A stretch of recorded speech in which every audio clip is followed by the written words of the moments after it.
Dot, perfect. So I'll resume the committee of the whole, but we are going to jump ahead to the very end.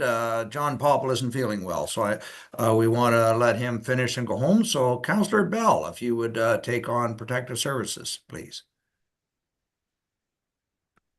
Give you a second to get to computer going.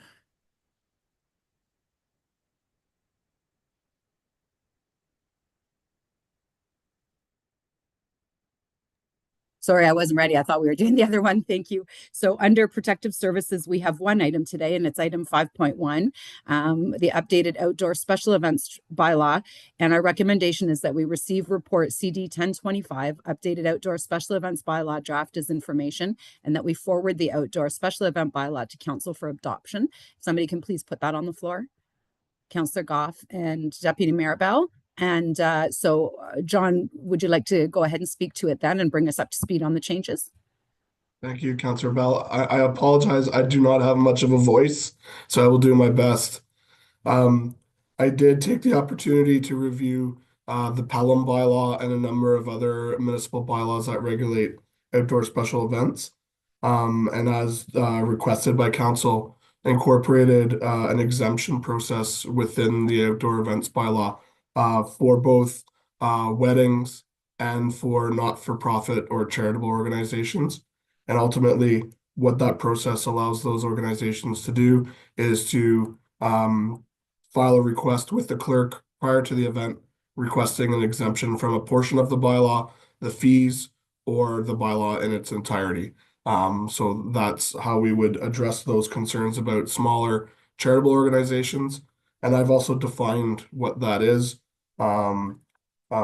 within the bylaw itself, so it's clear that for anybody who's attempting to apply. So that would be an organization that is registered to operate in Canada with the federal and or appropriate provincial government, or established and or recognized by council. So that was the workaround in terms of that process. I also added in a number of sections as required by our insurance provider and the legal opinion we obtained in terms of what insurance requirements should be for these events. And they did increase significantly, adding into some of the different levels and areas of insurance that should be required for these types of events, if required, for both ones with alcohol and that don't serve alcohol. And finally, within my reviews, I felt that this bylaw is really has the framework to regulate these events to ensure that they're safe, and gives staff the ability to require safety plans, fire plans, traffic plans, parking plans, so that we can have these events in Ramara safely, and those that don't should not be meeting these requirements have an exemption process. Thank you very much. Council, do you have any questions? Seeing none, I thought Councillor Fisher, you look like you were, no, you're good? Okay, thank you. I only had just, and this was a comment that was brought to me. Just in the section section 7.1 and 7.3, there's terminology there. Substantial negative impact is one, and the other one is compatible with the surrounding area. And the only concern that I've had raised to me is that those are subjective. And I realize that we need to have some of those terminologies there. And I wonder, is there a way to define, like what would meet the criteria for substantial negative impact? Like, because if it's interpretation, three of us on council might think, that's got a negative impact because of this, but really the other four are saying, are you crazy? It doesn't. And I don't know, is it okay to leave it that loose that we could have disagreements about what the terminology means, or would it be useful to just maybe define what that is in the definitions of the bylaw? And I'm just throwing it out there for conversation because it was brought to me. So I don't know if anybody else noticed that or has any feelings about it, but I want to say it because it was asked of me to present. The only comment I would provide, Councillor Bell, is I think that section is really just to ensure that an event doesn't come in that is has a message, or the what is being provided in the township is not something that's a negative and something that we wouldn't want here. So I think it has to be somewhat subjective, But I understand what you're saying as well, that what is not appropriate to me may be very different to somebody else. But I think leaving it open-ended allows us to review it and make the appropriate decision. Thank you. So on that note, if there were something that was raised as substantial negative impact, how would that process work? Would you come to council and say, here's this event, here's, so that we had the opportunity as a group to say, yeah, we do think that there's negative impact, or no, we actually don't? Is that how the process would look? Yes, because part of the bylaw is bringing the information to council about permits that are being reviewed, and we would certainly bring up what that concern was at that time, or what the information is, and council may also have a concern that we didn't have. Thank you. And I'm sorry I made you talk some more. I wasn't trying to Okay. do that. It's just, it was brought to me and I want to make sure the public hears your response. That's all. And Mayor, you had your card up. Was it just to say what John said? I'm good. Yeah, he nailed Okay. it right on. Yep, perfect. Okay. So the motion, the motion is on the floor. So all in favor? And that's carried, and I will pass it back to you, Mayor. Okay, thank you. We'll go back up to administration and finance, and if you want to take over where you left off, Dave, I think we're at the 3.4, I think is where we left off.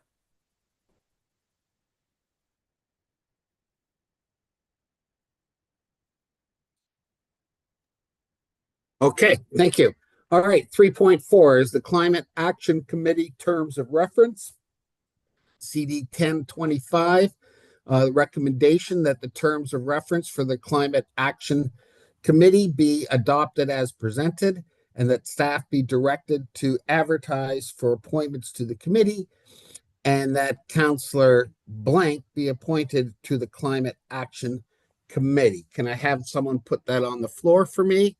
Thank you, Councillor Tuyu, and thank you, Councillor Fisher. Okay, questions from council.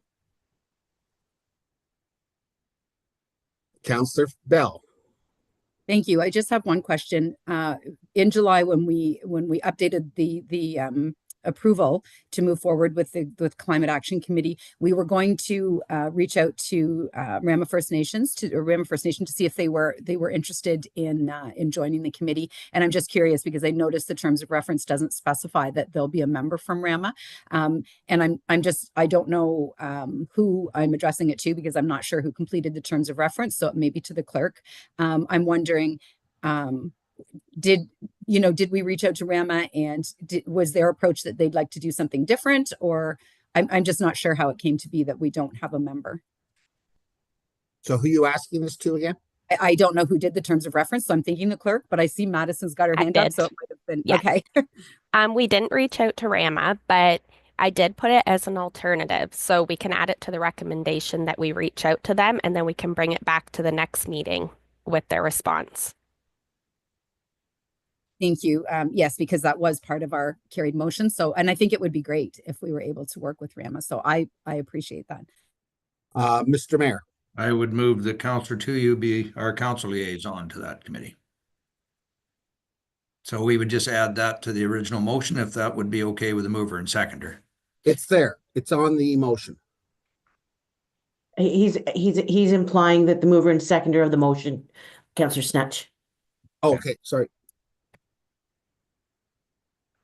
All right. Any other questions? All right. All in favor?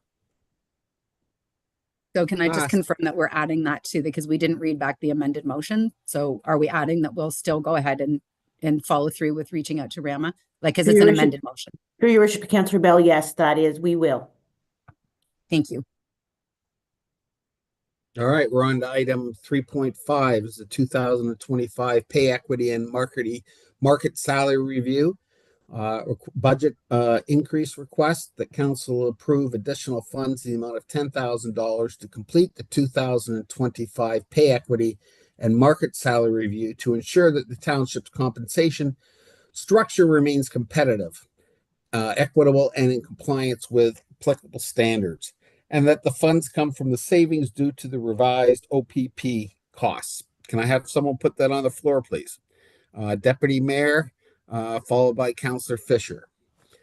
Okay, questions. I have one myself. We know I think we know exactly what's going to come back from this pay equity report. What they're going to do is get all the salaries from all the competitive townships, and they're going to apply a 60% average or market rate, if we want 60% percentile. I'm just wondering if that's all we're doing. Do we even need to get the study done, or should we just look at it and increase the salaries accordingly? The method that this consultant uses, we already know what it is. It's no secret. I don't think it's a just model. I don't know what a just model is, but this is a never-ending problem because all it does is keep putting salaries up and up and up.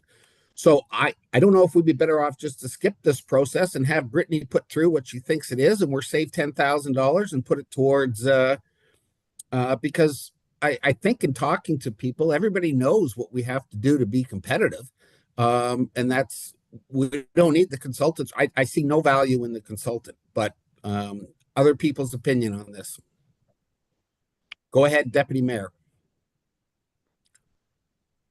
I think the reason we're doing this, Councillor Snutch, is in the public sector, at least when I was at the district, it was kind of a standard. Everybody used this as that benchmark.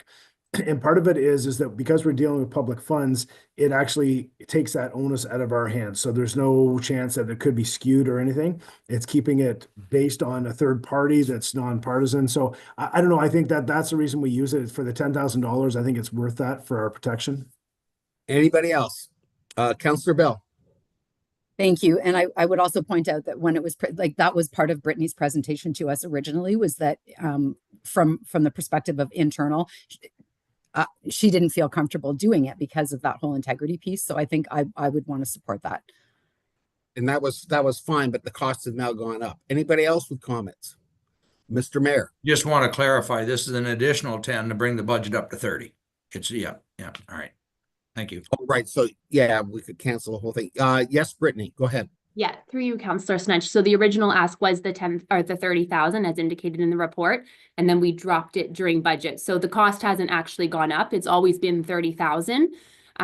We just during budget deliberations, you guys dropped the amount available to 20,000.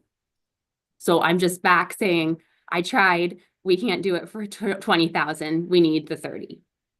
And do you not feel that you could obtain this information with $30,000? Don't you think you could obtain the information that you're looking for, which is the average salaries of other municipalities?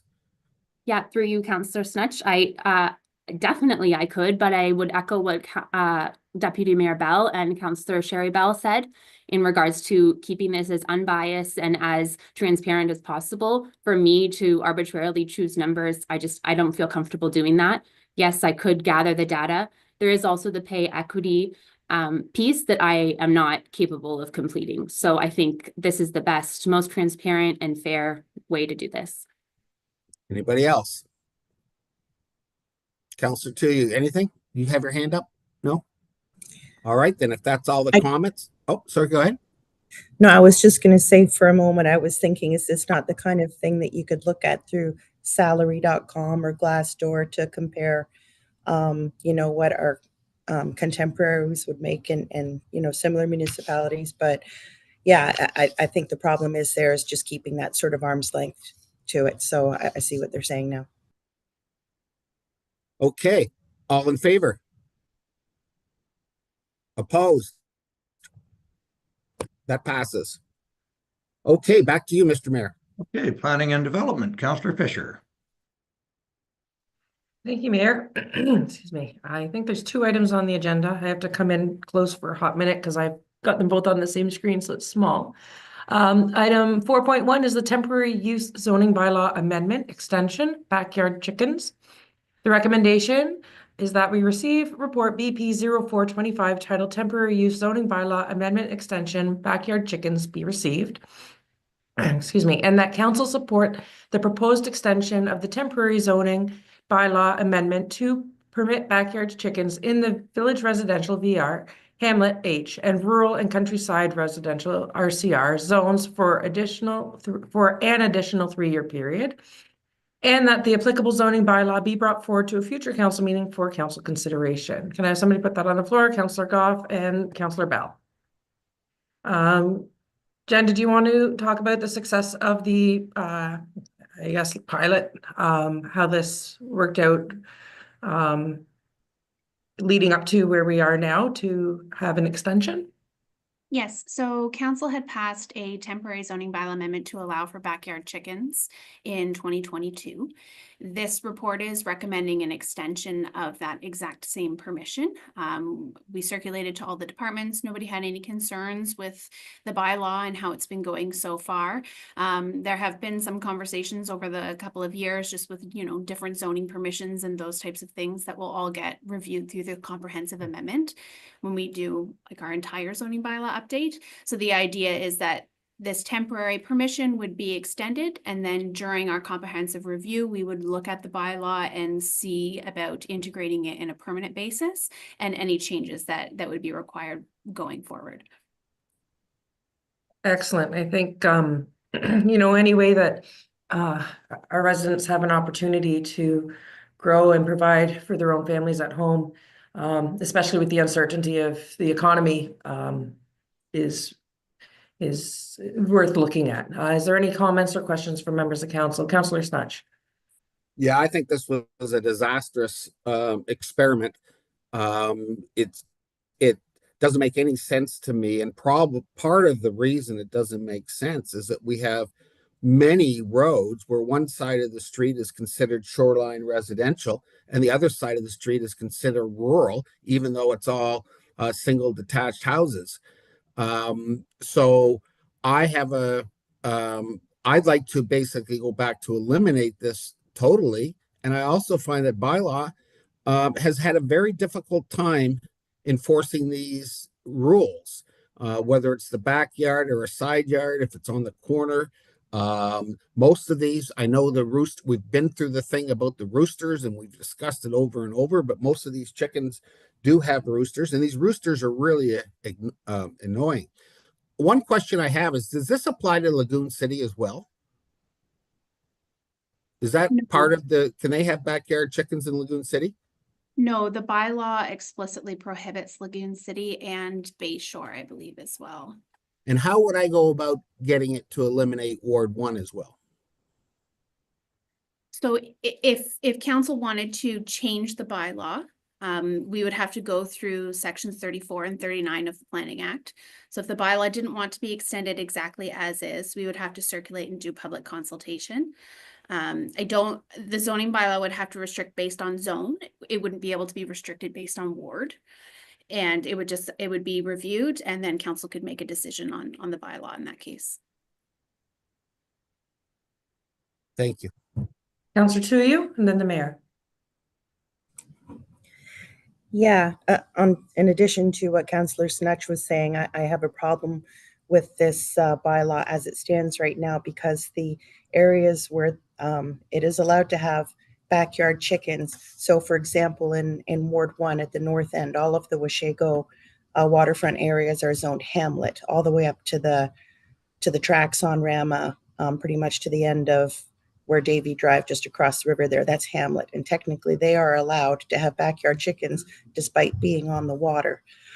So I think that's a big inconsistency there, considering that the village residential expresses that no, if it is waterfront, they cannot. So I really feel that language is problematic and allowing for a lot of, unnecessary chickens in waterfront areas where people didn't sign up for that kind of thing. Mayor?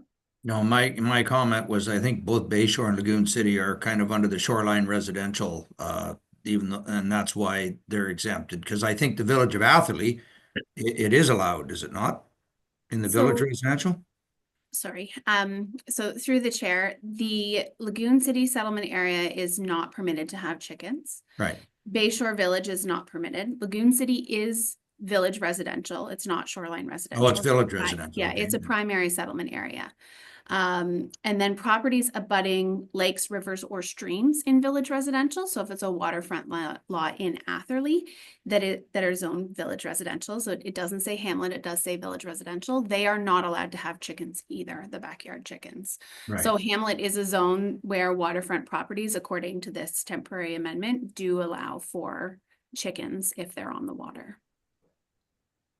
Council, was that a follow-up, Councillor to you? Okay, Yes, this is just because all of Atherley is village residential, specifying that waterfront properties cannot have the chickens. Does that mean then that those same waterfront properties, village residential, on say Creighton Street or whatever, does that mean then that their neighbors across the road from them could have backyard chickens?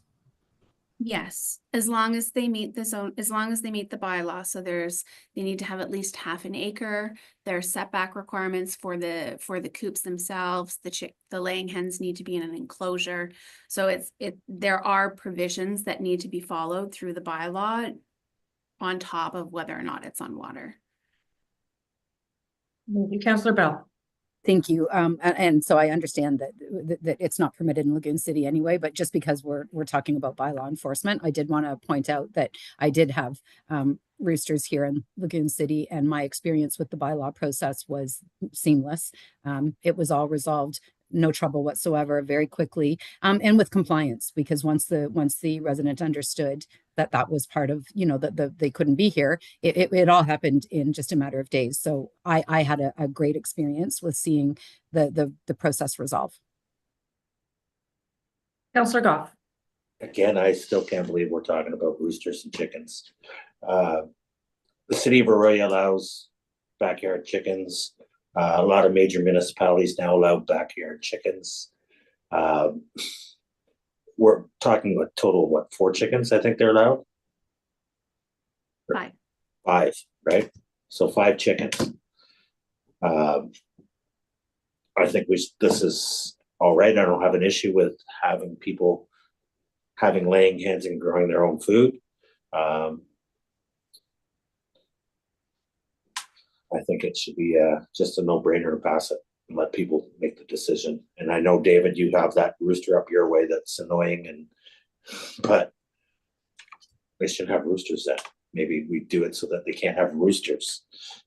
We can have roosters, but they're still there. Isn't that property How zone many rural? do we know how many people have backyard? Like how many people took advantage of this? Because all I know is that wherever there's one, there seems to be an awful lot of complaints for that one person to have chickens. So I'm just wondering, do you know how many people are raising chickens? Do we know? We don't. Through the chair, we don't keep track because in most cases, the coops actually don't require a building permit. So unless there's a complaint, like I know of a couple of residents that I've spoken to about the establishment and everything that's required, but to have an exact number of how many people have utilized the program, I'm not sure. Okay. And just to provide some clarity, the bylaw is for laying hens, and it is specific to properties that are zoned village residential that aren't on water, hamlet, and rural and countryside residential, obviously outside of Lagoon City. So shoreline residential are not permitted to have laying hens. And if properties do have roosters, that's an agricultural use. So it's a rural or agricultural. The bylaw doesn't allow for the rooster if that's the property zoning that it's utilizing. Mayor Clark. Right. Some of the roosters you're finding though, they're actually zoned, they can have roosters. And that's I think the issue we're having. They don't even need this bylaw. They're exempt. It's properties that are either agriculture that are on a back lot, or even they're farming on rural land, which is also allowed. And they're allowed to have roosters. They're exempt from the bylaw regardless. So whether the bylaw is in place or not, they can have their chickens and their roosters. And that's some of the ones I know that were the complaints, but there's nothing, we couldn't prohibit it under the Agricultural Act.